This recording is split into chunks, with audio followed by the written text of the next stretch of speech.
नमस्कार, आप देख रहे हैं एवी स्टार न्यूज। मैं हूं दिवाकर विक्रमप्रिय और इस वक्त की सबसे बड़ी खबर का हम जिक्र करना चाहेंगे। गुजरात के मुख्यमंत्री विजय रूपाणी ने इस्तीफा दे दिया है। इस वक्त की सबसे बड़ी खबर, गुजरात के मुख्यमंत्री विजय रूपाणी ने इस्तीफा दे दिया है। गुजरात के मुख्यमंत्री विजय रूपाणी ने इस्तीफा दिया।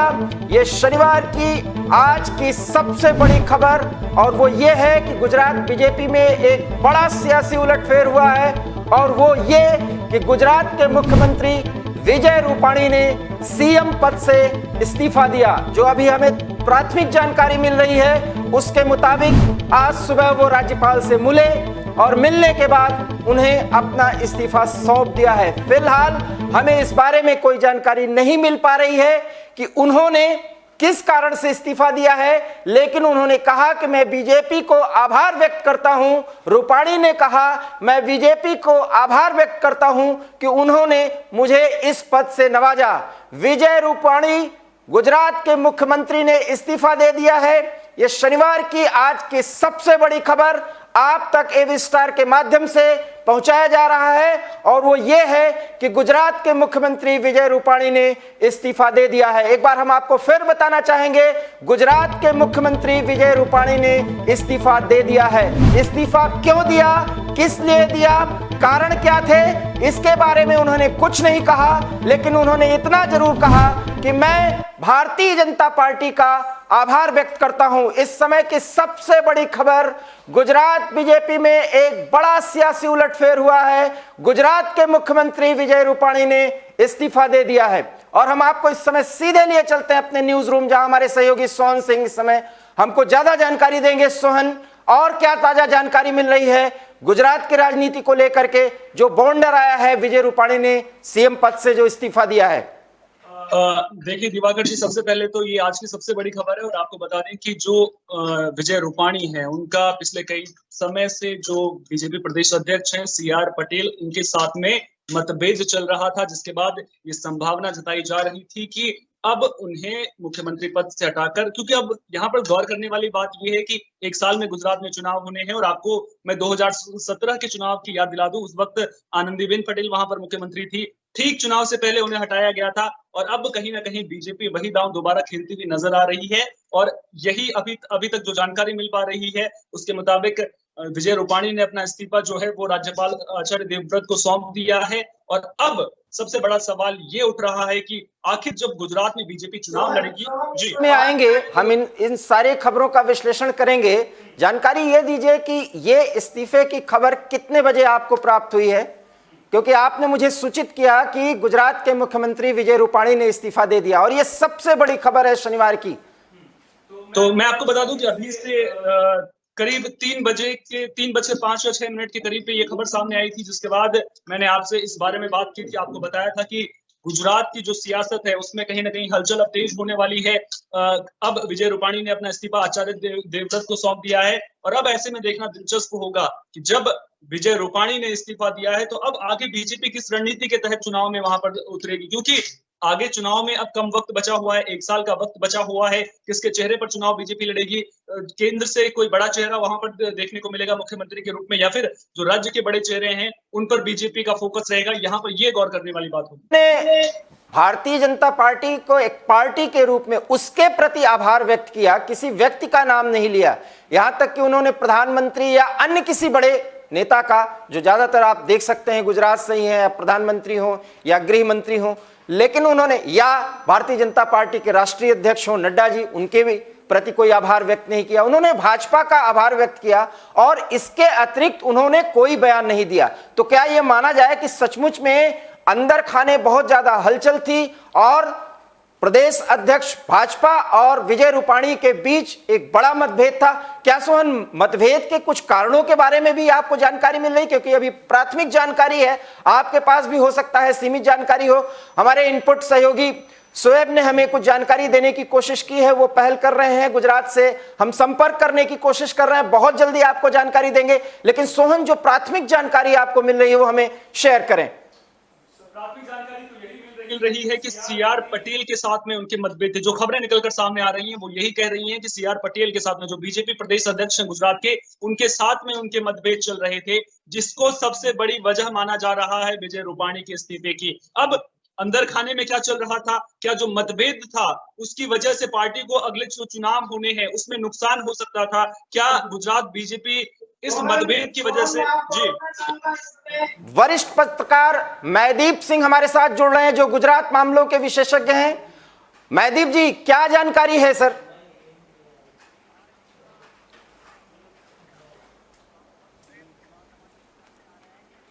रूपाणी ने अपने पद से इस्तीफा कर दिया है। बोल सकते हैं कि आगामी कोई 2022 में जैसे कि विधानसभा की इलेक्शन आ रहे हैं तो उसको लेके एक बहुत बड़े समाचार गुजरात से लेके प्राप्त हो रहे हैं। अभी मुख्यमंत्री विजय रूपाणी ने अपने पद से इस्तीफा कर दिया है। देखा जाए, हालांकि केंद्रीय मंत्री पुरुषोत्तम रूपाला जी ने एक निवेदन किया है कि कल तक पूरा पिक्चर है जो क्लियर हो जाएगा कि अब मुख्यमंत्री विजय रूपाणी की जगह कल जो अगले मुख्यमंत्री होंगे वो कौन सी नई शपथ लेंगे। जी सिंह साहब, आपको क्या लगता है कि ऐसा हमारे सहयोगी ने एक प्राथमिक इनपुट दी है कि कुछ भाजपा अध्यक्ष जो प्रदेश के थे उनके बीच में और रूपाणी के बीच में कुछ मुद्दों को लेकर के मतभेद था और वो मतभेद ज्यादा न बढ़े इसलिए ये तय किया गया कि रूपाणी इस्तीफा दें? कुछ ऐसी जानकारी भी आपके पास है? जी, आपको बिल्कुल से बता दूं कि हर बार ऐसा होता है, हर बार रिएक्शन आता है, तब हर बार की इस प्रकार की चर्चाएं हैं जो प्रकाश में आती है कि सरकार और संगठन के बीच में संकलन नहीं है। परंतु बिल्कुल से आपको बता दें कि सरकार और संगठन से काम कर ही रही थी, पर अभी जो देखा जाए कि जिस तरह से 2022 में इलेक्शन आ रहे हैं तो हर एक गुजरात के हर एक जिले में भाजपा का चिन्ह कैसे सफल जाए उसको लेके भाजपा ने ये बड़े बदलाव किए हैं। अभी तो बात कर रहे हैं, हमने मुख्यमंत्री विजय रूपाणी ने इस्तीफा दिया है, पर जैसे ही नए सीएम को आएंगे तो पूरे मंत्रिमंडल का विस्तार है वो कभी भी और किसी भी टाइम हो सकता है। सिंह साहब, आप बड़ी जानकारी दे रहे हैं कि अभी तो रूपाणी का इस्तीफा हुआ है, आगे जो भी मुख्यमंत्री होगा वो मंत्रिमंडल में भारी फेरबदल करेगा। अगर ये जानकारी सच है, एक बड़ी जानकारी है स्टार न्यूज पर हम दे रहे हैं, एक वरिष्ठ सहयोगी, एक वरिष्ठ पत्रकार के रूप में जो गुजरात मामलों के जानकार हैं और एक बड़े दैनिक पत्र से जुड़े हुए हैं, उनके मुताबिक कल तक ये सब कुछ स्पष्ट हो जाएगा कि गुजरात में अगला मुख्यमंत्री कौन होगा और वो मुख्यमंत्री मंत्रिमंडल में भारी फेरबदल करेगा। एक बड़े इनपुट के साथ एवी स्टार न्यूज पर मैं ये जानकारी शेयर कर रहा हूं और वो ये है कि रूपाणी ने इस्तीफा दे दिया है। विजय रूपाणी के इस्तीफे पर सिंह साहब, आपका ये कहना है कि एक बड़ा बदलाव हो सकता है। चुनाव से ठीक पहले क्या ये स्थिति बन रही थी कि विजय रूपाणी एक सफल मुख्यमंत्री के तौर पे माने जा रहे थे, लेकिन इतना बड़ा परिवर्तन करके क्या ये संकेत दिया जा रहा था कि अगर रूपाणी बने रहते तो भाजपा को ज्यादा नुकसान होता अगर वो चुनाव में जाती इनके नेतृत्व में? जी बिल्कुल, का आपको बता दूं कि 2022 का जैसे इलेक्शन आ रहा है, वहां पे विधानसभा की चुनावी होने वाली है, तो बिल्कुल से कह सकते हैं कि ये बदलाव तो काफी टाइम से पहले चल रहा था। पर जैसे कि मुख्यमंत्री विजय रूपाणी ने अपनी पांच साल खत्म हुए तब एक भव्य अलग अलग दिन पे अलग अलग सेलिब्रेशन किया था। किसान दिन का सेलिब्रेशन किया था, ट्राइबल डे का सेलिब्रेशन किया था। तभी एक चर्चा आ रही थी कि मुख्यमंत्री विजय रूपाणी की जगह अब नया कौन आएगा। कुछ दिन पहले पाटीदार के अग्रणी नेता है नरेश भाई पटेल ने भी एक मांग उठाई थी कि अगर सीएम पद से कोई बैठेगा तो वो सिर्फ पाटीदारी होगा। पर आपको ये जरूर बता दें कि अभी भाजपा में कुछ भी प्रेडिक्ट करना सही नहीं होगा, क्योंकि भाजपा इस तरह से अपना प्लान व्यूहरचना के लिए फेमस है कि जब भी कोई आता है नया चेहरा तो वो सिर्फ भाजपा से जुड़ा होना चाहिए, भले ही वो किसी भी ज्ञाति का हो। जी, क्या आपको लगता है कि कुछ जाति फैक्टर को भी ध्यान में रखा जाएगा? क्योंकि कांग्रेस जिस तरह से वहां पे राजनीति कर रही है, हालांकि कांग्रेस अभी तक उभार नहीं ला पाई एक संगठन के तौर पर, तमाम वो प्रयोग किए गए पिछले चुनाव में भी आपने देखा होगा, तो जिस तरीके से जाति फैक्टर को भी वहां पर प्रभावी बनाया जा सकता है विकास के साथ साथ, क्या कुछ ऐसा देख करके मुख्यमंत्री का नाम तय किया जाएगा या कोई युवा मुख्यमंत्री के तौर पर पेश किया जा सकता है? आपका आकलन क्या कहता है, संभावनाएं क्या बन रही हैं?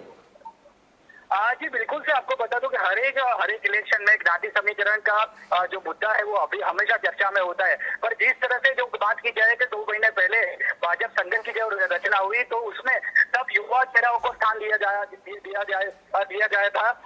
जैसे कि पार्लियामेंट्री बोर्ड में एक नियम आया था कि 3 टर्म जिनकी पूरी हुई है उनको टिकट नहीं देंगे, परिवारवाद नहीं चलेगा। साथ साथ में वो भी दिखा था कि जब तक वो 3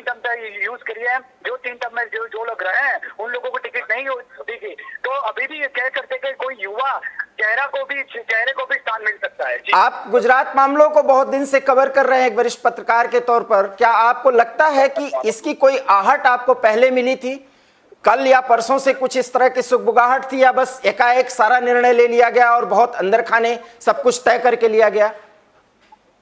जी, चर्चा तो काफी टाइम से चल रही थी। जैसे केंद्रीय मंत्री अमित शाह विराट के उनके दौरे हैं, वो बहुत बढ़ गए थे।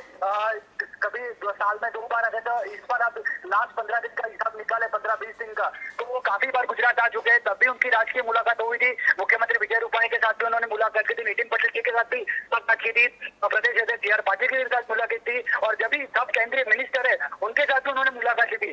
खास करके जो बात बताए, तो जैसे कि भूपेंद्र यादव गुजरात के प्रभारी हैं, वो भी आज सुबह में यहाँ पे आ गए। तभी ये प्लान की जो व्यू रचना है वो तभी तय हो गई थी कि आज मुख्यमंत्री विजय रूपाणी का इस्तीफा आएगा। परंतु अभी सबसे ज्यादा तेज चर्चा यही है कि अगर नया सीएम बनता है गुजरात का, तो कौन बनेगा? वो शायद पाटीदार होगा कि किसी और जाति का चेहरा आएगा, या फिर कोई संघ में से कोई इनको स्थान देंगे। जी, बहुत बहुत धन्यवाद, आपने बहुत अहम जानकारी दी सिंह साहब, आपका बहुत बहुत शुक्रिया। और इस तरीके से आपने देखा कि कोई पाटीदार नया मुख्यमंत्री बन सकता है। एक महत्वपूर्ण जानकारी हमारे शेयर की गई है हमारे चैनल पर, और वो ये कि कोई पाटीदार या युवा भी हो सकता है गुजरात का नया मुख्यमंत्री, और न सिर्फ नया मुख्यमंत्री होगा बल्कि मुख्यमंत्री बनने के बाद मंत्रिमंडल में भी भारी फेरबदल किया जा सकता है। इस तरह से रूपाणी सरकार का जो चेहरा है वो लगभग बदला जाएगा। इसके पीछे कोई कारण अभी नहीं बताए जा रहे हैं, लेकिन सब कुछ बहुत तय कार्यक्रम के हिसाब से काम किया गया, और इसके बारे में ज्यादा लोगों को जानकारी नहीं थी। लेकिन सिंह साहब जो हमारे साथ जुड़े हुए थे, चूंकि वरिष्ठ पत्रकार थे, उनको ये आहट थी कि इस तरह के कोई निर्णय लिए जा सकते हैं। सोहन हमारे साथ सीधे इस समय न्यूज रूम से जुड़े हुए हैं। सोहन, आपने सुना होगा कि किस तरीके से जो जानकारी हमें गुजरात से मिल रही थी कि किस तरीके से मुख्यमंत्री को ही नहीं बल्कि पूरे मंत्रिमंडल में बड़ा फेरबदल किया जाएगा। इसके अतिरिक्त और कोई जानकारी आपको इनपुट मिल रहा है? देखिए, इस वक्त मैं सबसे पहले आपको बता दूं कि जो 4 नाम इस वक्त मुख्यमंत्री की रेस में सबसे आगे चल रहे हैं, उनमें मनसुख मांडविया का नाम सामने आ रहा है, पुरुषोत्तम रूपाला का नाम सामने आ रहा है, नितिन पटेल का नाम सामने आ रहा है, और इसके अलावा जो बीजेपी के प्रदेश अध्यक्ष वहां पर हैं, CR पाटिल बना सकती है। और अब जब आगे चुनाव देखने को मिलेगा, क्योंकि जिस तरह से अभी वरिष्ठ पत्रकार जी ने हमें बताया कि अब मंत्रिमंडल में फेरबदल देखने को मिलेगा, तो कहीं ना कहीं बीजेपी ये रणनीति के साथ में, क्योंकि चुनाव नजदीक है, तो ये जातीय समीकरणों को साधने की कोशिश करेगी, आगे चुनाव को भी ध्यान में रखेगी। लिहाजा अब सबसे बड़ी चीज जो देखने वाली बात ये होगी कि क्या इन चारों में से ही किसी एक को मुख्यमंत्री बनाया जाता है, या फिर किसी दूसरे चेहरे पर बीजेपी दांव खेलती है। न्यूज रूम से और सिंह साहब आपको गुजरात से जुड़ने के लिए। तो इस वक्त की सबसे बड़ी खबर और वो ये कि गुजरात के मुख्यमंत्री विजय रूपाणी ने इस्तीफा दे दिया है। कोई पाटीदार नवयुवक नया मुख्यमंत्री बन सकता है। हालांकि हमारे सहयोगी सोहन ने 4 नामों का भी जिक्र किया। जो भी इनपुट हमें गुजरात से मिले वो हमने आप तक पहुंचाने की कोशिश की, ये बताते हुए कि गुजरात के मुख्यमंत्री विजय रूपाणी ने इस्तीफा दे दिया है, और पार्टी का आभार जताते हुए उन्होंने और कोई कमेंट करने से इनकार कर दिया। लेकिन हम आपको बताते चलें कि गुजरात के मुख्यमंत्री विजय रूपाणी ने इस्तीफा दे दिया है।